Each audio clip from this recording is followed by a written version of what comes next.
ఏంటి అలా చూస్తున్నావు? నేనంటే నీకు నిజంగా ఇష్టమేనా అని ఆలోచిస్తున్నాను. ఏ? మనం కలిసి ఇన్నాళ్ళైంది, కానీ ఒక్కసారి కూడా నువ్వు మీ ఇంటికి తీసుకెళ్ళలేదు. అమ్ము, ఇంటికా? మా నాన్న చూస్తే చంపేస్తాడు. మా నాన్న అంటే నాకు భయం. నాకు నువ్వంటే ఇష్టం. నీతో ఎప్పుడూ మాట్లాడాలనిపిస్తుంది, ఇలాగే కలిసి ఉండాలనిపిస్తుంది. కుదరకపోతే చచ్చిపోవాలనిపిస్తుంది.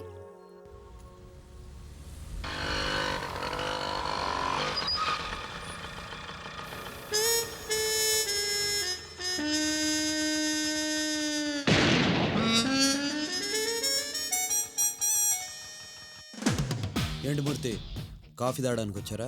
అవును సార్. తాగారా? తాగాను సార్. బిల్లు ఎవరు కట్టారు? నేనే కట్టానండి.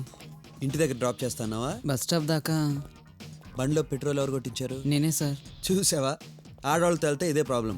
అదే మగాడితో వెళ్ళావనుకో, పెట్రోల్ నువ్వు కొట్టిస్తే కాఫీ వాడు తాగిస్తాడు, సినిమాకి నువ్వు తీసుకెళ్తే కూల్ డ్రింక్స్ వాడు కొంటాడు, డిన్నర్ నువ్వు ఇప్పిస్తే ఐస్ క్రీమ్ వాడు తినిపిస్తాడు.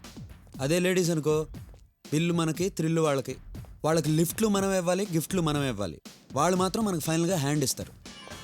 చూడు మూర్తి, సార్. నువ్వు చిన్నపిల్లవాడు కాబట్టి చెప్తున్నానయ్యా, సార్. ట్రాన్స్ఫార్మర్లకి అమ్మాయిలకి ఎంత దూరంగా ఉంటే అంత మంచిది. సార్. కరెంటు తీగలెక్కి ఆడుకుంటానంటావంటాయా? కాకిలా మాడిపోతావు.